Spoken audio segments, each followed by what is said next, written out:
Mid day মিলের রান্না হচ্ছে পুকুরের জলে, সেই পুকুরেই আবার ধোয়া হচ্ছে বাসন। দূষিত জল দিয়ে কিভাবে রান্না? বারুইপুরের চাকারবেড়িয়া মাধ্যমিক শিক্ষা কেন্দ্রে কমছে পড়ুয়ার সংখ্যা।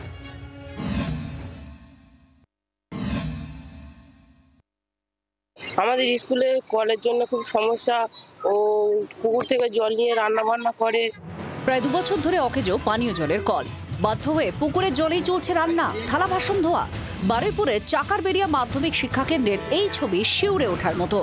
স্কুল কর্তৃপক্ষের দাবি টিউবওয়েল সারানোর আর অর্থ নেই, তাই বাধ্য হয়েই পুকুরের জলে রান্না।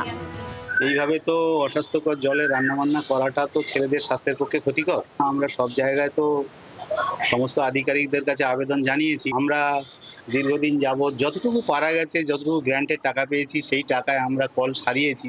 বর্তমানে তো আর স্কুলের পজিশন সারাবার মতো কোনো আর্থিক সহায় নেই। স্কুলের দাবি প্রশাসনের সব স্তরে চিঠি দিয়ে জানিয়েও সব প্রচেষ্টা জলে গিয়েছে। 2023 সাল থেকে প্রধান এবং বিডিও অফিসে 2 বার চিঠি দিয়েছি। এবছরে 2024-এ প্রধান পঞ্চায়েত প্রধান অফিসে চিঠি দিয়েছি এবং বিডিও অফিসে 2025-এ চিঠি দিয়েছি। এই পুকুরে থালা ধুতে গিয়ে অনেক সময় ঘটে দুর্ঘটনা।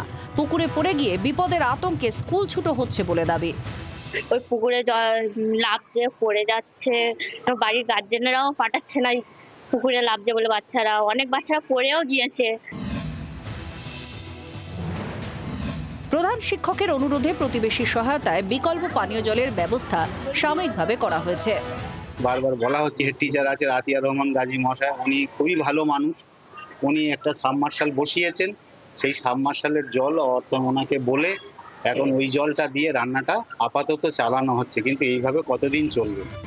স্কুলের ছাত্রছাত্রী 93 জন, স্কুলের শিক্ষক মাত্র 4। অ্যাসবেস্টাসের ছাদ হওয়ায় গরমে বড্ড কষ্ট, কল না থাকায় বাড়ে পানীয় জলের কষ্ট। কিন্তু প্রশ্ন হলো, একটা স্কুলে কল থাকবে না কেন? 2 বছরেও কেন সমস্যার সমাধান হলো না? প্রশ্ন বহু, উত্তর অধরা। বারুইপুর থেকে তথাগত চক্রবর্তীর রিপোর্ট, জি24 ঘন্টা।